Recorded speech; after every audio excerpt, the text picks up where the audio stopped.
Sorry, that title of that song is so funny to me. Nobody flew her out. It's such a very specific. Nobody flew her out, bro. Hi everyone, I'm Dolla ign, and I'm taking Billboard out to my favorite spot.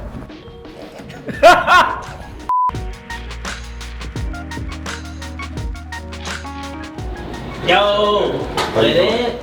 Thanks for having me. Yes, sir. Good to see you. Thank you. I heard this is your spot, man. Yeah, man, I'm always here. This is my brother Sasha's spot, actually. It's called Casa Madera. We're here in West Hollywood, California. Home of the motherfucking Dolla ign. Okay. Tycoon. You know what I'm saying? And I heard all this on you, right? Yeah, for sure. Oh, that's why I got my drink early. Enjoy yourself, brother. Yo, so you got me out here in West Hollywood, like the fanciest part of West Hollywood. Is this like the start of a night out? Yeah, it could be. You can even pregame before this, but this is one of the nicest dinners I feel like the city has to offer. Yeah. You hungry? Oh yeah, I'm gonna get food. Yeah, let's get food. I'm gonna do the chicken. I'll do that chicken as well. I'm gonna get the hamashi, serrano, that hummus. I wanna get that yucatan salad. Yup, All right, let me get the red rice. Okay, cool. Let me do that. So that's Tycoon we just did. Is that what that was? Yeah. I'm learning, y'all. Y'all see that? Thank you so much. Yep. My issue is like, when I come here, when I go to most restaurants, I need to bring way more people. Like if I say just bring a nice, beautiful lady, it's like, I wanna, like how I eat, I like the fish, I like the steak, and the chicken, and the sides, and the salad, and the appetizer. I just want to taste. It's not that I'm gonna eat the whole thing, but I just want to taste. And I tend to like have a lot of leftovers. My question is it all for you, or is it like, hey, I'm gonna get this for the table? I get it for the table, Okay, but sometimes when it's only us two, and I just ordered all that damn food, that's not like we can share the. I respect it. Because I'm one of the people when I go out, I like to go out with a bunch of folks too, like to have a good vibe. Right. And honestly, Ty, your music is a good vibe. I appreciate you, G. Like, thank you. Damn, that was quick. Oh, so, thank you. So fast. Yo, that's crazy. Yo, you can't treat us this good next time I come and it takes 20 minutes to You gotta tell me, I get what you did with the title, Tycoon. You know what I mean?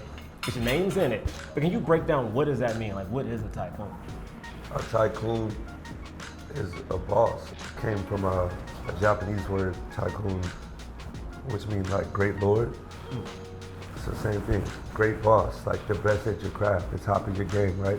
That's what I feel like I've reached. There's still heights that I want to reach. There's still places I want to go. There's still more goals I have, but I'm there. I'm like one of the biggest artists in the game, reached the stadium level, Easy Money Records. Our first artist out the gate, Leon Thomas. I said, baby, I'm a dog, I'm a mutt.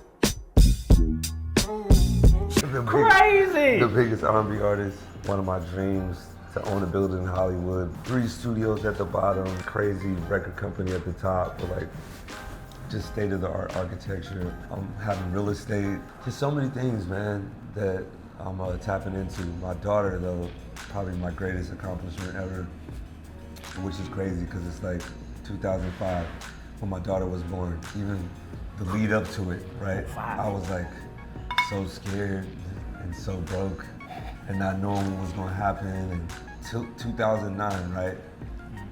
Super broke. I'm talking about broke. I'm talking about birthdays, Christmas, like no gifts. Listen, I know that thing. I know that vibe. 2009, Tooted and Booted. It sees the light of day.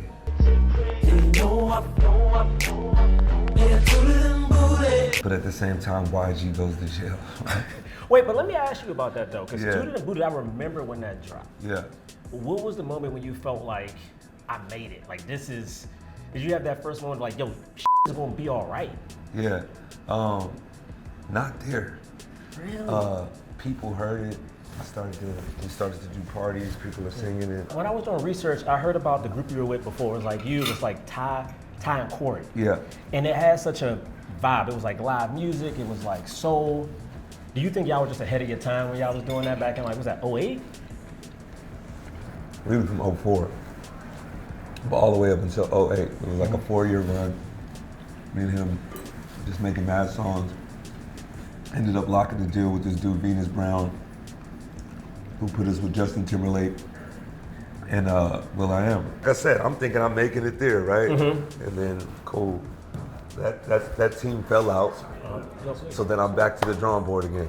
Then I meet YG, right? We make Tooted and Booted. Record deals start coming in. We're hearing about the record deals. We're like, all right, for sure, we finna get signed. The deal comes through and they just want to sign YG. They sign YG, they sign me. We all one thing. You feel me? Deal goes through, you start hearing the song on the radio. I remember the first time we heard it on the radio, coming down Hillcrest, coming out of Baldwin Hills, going into the jungles right there on Hillcrest. They played the song. I jump off the car, everybody in the streets hearing it, we all dancing, you know what I'm saying? Yo, that's It fire. was crazy, bro.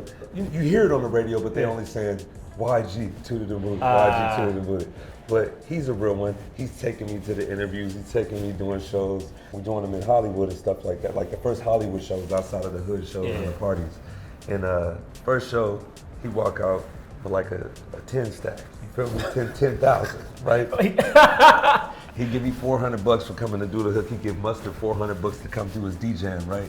And right then when I seen that, I was like, you know what? I need to take this serious. Like, I'm an artist. I can sing my ass off. I can play instruments. I can make the beats. Like, what am I doing? So I made a solo tape because Corey, he told me at the end of that run, yo, if it doesn't work this time, I'm moving back to New York. I'm like, all right, bro. Then God came in and said, you know what I'm saying, here's YG, here's Mustard, here's all this crew pushing the label, and we end up doing our thing. And still, even then, as you see, I didn't make it. We end up shooting the video over, because I shot the first video. Colin Tilley's gonna shoot the video. We're gonna do a professional with Def Jam, right? Everything. YG, of course, calls me, he calls the whole team, but it still don't say featuring Ty Dolla Sign, right? Cool, fast forward, 2012. I made this song called Fumble, but somehow that song Fumble got to Trey Songz.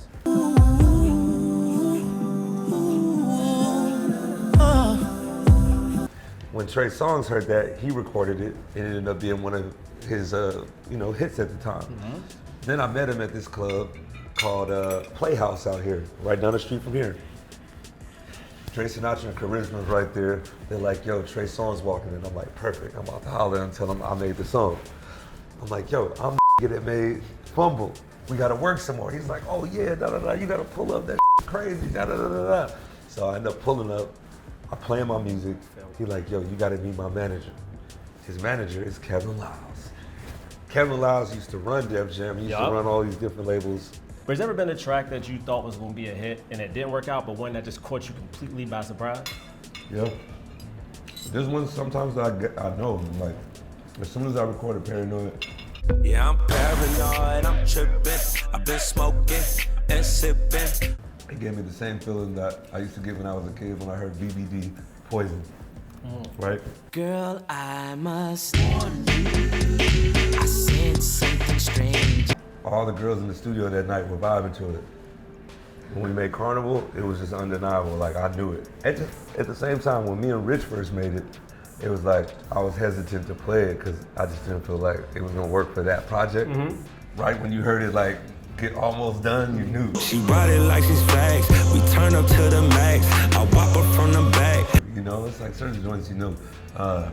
But certain joints that I thought were gonna be smashes that didn't end up, I don't know if I was wrong yet. I'm not gonna lie. Oh, great. Yeah, I like that vibe. Like, what has been one of the wildest studio moments you can like remember when you were like, damn, this is crazy? that you can say. Yeah, I talked about one of the wildest ones. I had got into it with my ex, and it was just so like rah rah rah that she spilled juice all over the SSL, and I had to pay for it. SSL is like a super expensive mixing board, and I had to pay for it, but thank God I could pay for it. Quavo, Juicy J, Young Thug, Lil Baby, Future, Kodak Black, YG, Tory Lanez, 2 Chainz, Tyga, Lil Wayne, Playboy Cardi, Rima, Rich the Kid, Destroy Lonely, Travis. You have everybody on here. When you're making an album, like what is your process? Is it like you're trying to think of the vibe of the album and then kind of figure out who you want to work with? Or do you already have people in mind like, you know what, when I do my next project, I need them with me? my process be different every time. It just depends on the beat.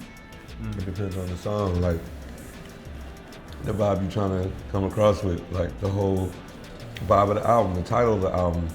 Whether I want to do it as the coach and putting my team together, or whether I want to be Kobe and just shoot all the shots. Or, yeah, whatever the you know. It's different every time, but for this Tycoon album, it's like it's the best shit for everybody. When it comes to R&B, you're gonna get the craziest chords, you're gonna get the craziest harmonies, craziest runs and singing. When it comes to you want something lit, you want something for the festivals, I got that. When it comes to something you want for the car or for the club, I was just on some, let me curate the vibe for each moment. When she putting on her makeup, when she getting dressed, you know, when you riding down the beach, whatever. Yeah, listen, man, I know I said this to you on camera, but all is one. Because this album is definitely called Tycoon, but it got them outside vibes, all right? It's got like whole music vibes, and I mean that in the best way possible, all right? I mean, it opens with like, hoes in the club get ratchet. That's like the first line I heard, and the last song is, nobody flew her out. All right, that title of that song is so funny to me. Nobody flew her out. It's such a very specific. Nobody flew her out, bro. Wait. Think about it. Think about it. For a person like me, that always is doing shows, always is doing club appearances, always is doing that lifestyle, right? Yeah. You meet a whole bunch of girls that you find out that have been met by a couple of your colleagues. You know what I'm saying? And it'd be like, damn, when you meet someone that's not, when you feel like they haven't been targeting artists or they haven't been targeting football players or anything like that, it's so special. It's like, damn, I found like a jewel. Like, like you were it. Like, and hopefully everything else matches up. But I haven't got lucky yet. But inshallah, my love is coming, my wife is coming. Yeah. You know what I mean? Actually, I kind of like that vibe. It's like, you know she's the one when nobody flew her out. You hear me? And I even tried to be like, you know what? I'm taking it too far, but maybe I should just settle for that. Everyone gets flown out. I like that. You also got, on this track, you have Tory Lanez on here. What was it like, what was that recording process like? The recording process with Tory Lanez was, I did my part, and he did his part, straight up, and he killed it. He got backgrounds in there, he got runs, all that. My Tory is a fucking professional, bro, and he's not to be played with when it comes to this music. Yo, I heard the runs, like how, so I thought like you had to go back and like do that somehow, but that's crazy. It's not AI, brother. Y'all heard it here, ain't it? I have. But it's so interesting to me is thinking about having some of these collabs and thinking about how you said, you know, you and YG started so early on. What is it like being back in the studio now for an album like this? Like you both have grown so much. Your styles have evolved.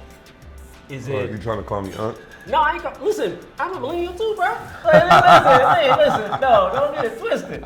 I'm just like, I just love seeing when people like change and like we all just get better every day. Yeah. Especially when you see one of your boys. It's about getting better. It's like, that's it. Growing up, you always heard that line, I'm a real I'll never change, I'll never switch up, I'll never do it. It's like, all right, bro, if you're not growing, then you're dead. You feel me? You gotta get better. You gotta get better. That's the whole purpose of life, to learn and to teach, right? So that's what I'm on, bro. And I'm glad to see YG on the same team. You know, he's doing the same Tycoon type of stuff, man. He's been having his clothing lines. He's got his record company. He's put out artists. He's done so much for the culture, man. And the light needs to be shed on my brother as well. Now, I've always been jealous of singers because I feel like singers can say the most ratchet stuff that sounds classy as hell. Yeah. Like, what do you think are the benefits of, you know, being able to sing kind of almost the same vibe as like rappers, but it just comes off a little bit different? Yeah. But it's the same vibe because what? Because we're black? No, it's the same vibe because we talk about like to me it's like I love hearing like, you know, all the hoes in the club be ratchet. And I think like, oh, Nas one of those songs where like it sounds so much better. I remember singing that to people and it sounded so smooth because it's such a smooth way to ask that question. Yeah. I don't know, maybe I was thinking because it be getting on my nerves like every time on the news, when one of these motherfuckers do a crime, I'd be like, rapper, da da da. Oh, Like, yeah. I ain't never heard one of his songs, but also I feel like R&B is like separate. It's like it's together. You can collab. I can make a song with a country artists. I can make a song with an EDM artist. I could do all the different things, but R&B is it's a special art. It's like knowing how to sing and like studying vocals and all the different things you could do. It's like a real talent, and for some reason people let it fall to the bottom. Yes. But I feel like there's a whole resurgence in it. There's like all the YNs out there that care and that are great, like a Leon Thomas, or there's a couple more I've been seeing lately that are incredible, bro. And I'm so happy for R&B, and I'm so happy for Kehlani, and like her finally getting that, like, you feel me? Yeah. What she deserves, been bro. around, She's the greatest. It's like, crazy when stuff like that happens. singing, dancing, look bomb, everything, writing a song, like what you want to, like Kehlani, let's go.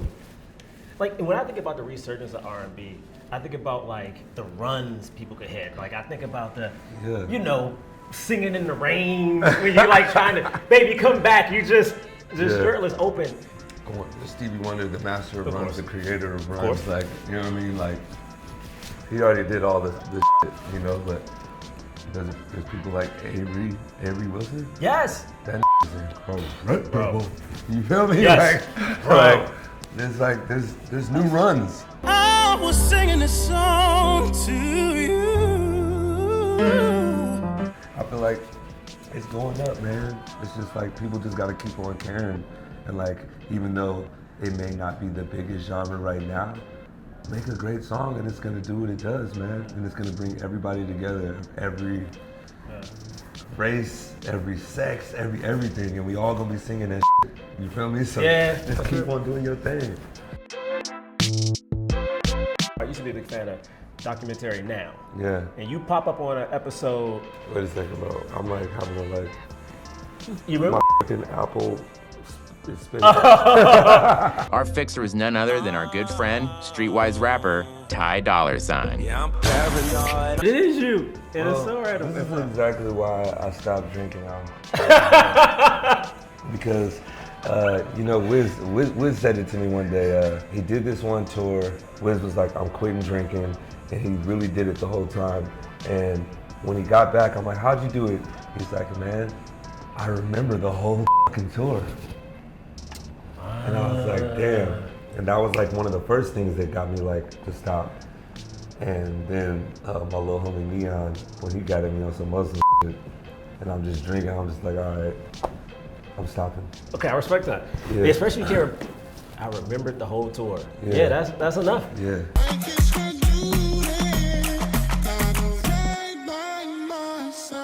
All In sampled songs from like 03 that I remember, from like, what was it, Lumindeep? Like, I remember that track from like Mean Girls. And you also sampled, let me get it right, Wayne freaking Wonder. Like, how'd you come up with combining those two, man? Hold on, let me look up the original so I can show the proper love. People still play that. You go to the Bronx. About the Diwali rhythm. It was called the Diwali rhythm, produced by Stephen Linky Marsden in 2002. So he was the first person who made the that rhythm. And then how it used to work at dance hall music is like everybody gets on the same beat. Whoever song goes up, goes up. So you got a Sean Paul song to that same beat. You got Lumindeep, you got Wayne Wonder. They all use the same joint. And I just brought it back. I actually don't have the sample, and it got replayed. I love that. You play mad instruments. And my thing about it is, one, do you have a favorite? And two, like, honestly, one of the only other artists that I know that does that, or who used to do that, was Prince, who I used to be a big fan of. Like, do you have an instrument you like? And also, like, what made you want to play more than just one thing? I think my favorite instrument that I use the most is my laptop. Now because Really, because that's like the key. That's like the nucleus, right? Yeah. It's I play the bass, which I love. That's like probably the instrument I spent the most time on because I used to play bass in different churches, and I really wanted to get good on bass, right? But from making songs, I had to get good on guitar as well. Had to get good on drums. Had to get good on keys, and I just love creating the song. You know what I mean? So right now, my favorite program would be Pro Tools. Listen, if you ever need somebody who can play harmonica, I got you. For real, bro? Like for real. Like I was getting a harmonica at like 10. Like I can. Oh yeah, pull up. Yeah. I'm gonna have you pull up for sure. You guys saw it here first. I'm not bullshitting. Watch him pull up and watch us make a smash hit. Watch us make a smash hit. Bro. No bullshit. I'm here for that. I mean, speaking of that, like, because I'm not even gonna hold you. Hearing how you started off and like the challenges, the things that worked out, like I feel like now there's so many things new artists have to go against. It's like you have to have a hit on like TikTok. You have to like, you know, get a stream that makes a certain amount of money. Like, what would you say to like truly encourage, I don't know, an artist who's just like trying to stay alive in this business? As long as you're having fun, people are having fun. But on some real shit, yesterday, I was having one of those moments, which I'm still having right now. I don't care, I'll talk about it. Where I felt like quitting all of this shit, selling all my shit and moving somewhere. I heard this castles in Ireland for $2 million, bro. I've been thinking about just selling all this shit, go get that shit and just live. But then I'm like, damn, I would get bored. So, I don't know, I'm gonna keep on fighting through this shit, but it just gets crazy, man, when you know for a fact that you do your part. You know what I'm saying? Yeah, you do your best, and like you put your all in this shit, you put people on, you like you're running 5 different things, and this part's going great, so you know you're great. Yeah. This project worked over here, so you know you're the best ever, right? And you got all these things. Your daughter's doing great, but for some reason in this area it's like weird because you could point fingers, but it's like it just gets crazy, bro. So I understand a motherfucker that would want to just say it. And I've been through hella people, pause, that along this way. Like you brought up Corey, for instance, which I love Corey, man. But like you said, if this doesn't work, I'm moving back to New York. Yeah. Right? And it's like I've been through millions of those, like people that say they want to rap, or people that say they want to be rich, or people that say they want to, and they don't really want to do nothing. You know? Yeah. And it's like, I guess that's what drives me, just wanting more and wanting to just be comfortable when I get 50, 60 years old and shit, and just like not have to work. Yeah. Because you meet those kind of people. Like my dad recently told me like, yo man, I want to retire, like let's do something, and I'm like, man, if I keep on living, that day's gonna come for me too, you know what I mean? Like, that's the crazy part, is like every day you do get a little bit older, you do get a little bit wiser, but also your thought process changes. Yeah. And how you handle it. Even you right now saying that is probably different than you would have been in like 2015. Like you might not have said that on camera, you know? I definitely wouldn't have. Like, I'm definitely just getting more like, it, bro, it is what it is. We all go through shit, right? Right. And there's no secrets nowadays. It's like very true. Everybody streams, everything is live. They know everything. It's like, I swear to God, bro, I'll do a song and I thought nobody's ever heard it. The fans already have it somehow. It just gets leaked. It's just everywhere. Like, it's like you can't hide anything. They hear everything. So it's like, yo, we all make mistakes. The cancel culture. You know what I'm saying? Let people grow. Let people grow. You know, if people keep on doing though, then they're assholes. Okay, what's your craziest name drop? My craziest name drop that I could say what? Like, oh, I fucking played golf with Tom Brady and Larry David one time. Wait, what? That's the most random. That's the most random drop. Like, yeah, but look, that golf life is like a whole different thing, man. Yo, I'm trying to learn golf because I see a lot of people doing business deals on the golf course, and I'm like, oh, this is some shit I just never even thought about. Tycoon. Do you remember every person you took a photo with in Paris Fashion Week? Definitely not. When Leah sends me the photos, I'm like all in the chat like, can you tell me who that was again that I'm in the picture with? She's like, don't worry, I got you. Yeah, send me the gram, please. Leah had Google on lock real quick. That And Google I'm was sure up. they do not know who the I am either. The album's called Tycoon, so I'm gonna Yeah. need to camera a 4-step how to be a tycoon for everybody at home who's trying to step up and level up in life. All right, how to be a tycoon. First of all, you gotta believe in yourself, right? You work in whatever job, you knowing damn well you worth way more than that. First step is quitting, right? And then it's like mastering your craft, right? You master your craft, you learn everybody's job, right? Because certain days it'll be on you and the only person that they're gonna blame is you. Then you get in the market and you do your shit and you take over, right? And then the last step is keeping it. It's hard to get it, it is harder to keep it. You feel me? How many dudes have you seen end up getting the #1 hit or end up getting a crazy basketball deal and having it and then going bankrupt and going back to the streets? You know what I'm saying? That was a message that just happened. And then it's hard to get it because I'm trying to get it, but when I get it, trust, Yeah. I'm keeping it. And again, before they bring the bill in, I got it, I'm sure. Billboard, see, told y'all. Thank you so much, yo. Thank you. Thank you, man. So, bro.